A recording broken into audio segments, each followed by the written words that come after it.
ஒரு பாதி கதவு நீயடி, பாதி கதவு நீயடா, மறு பாதி கதவு நானடா. தாழ் திறந்தே காத்திருந்தோம், காற்று வீச பார்த்திருந்தோம். நீ என்பதே நான் தானடி,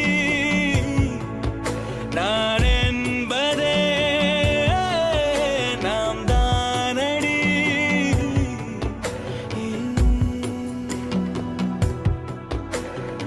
ஒரு பாதி கதவு நீயடி, மறு பாதி கதவு நான்.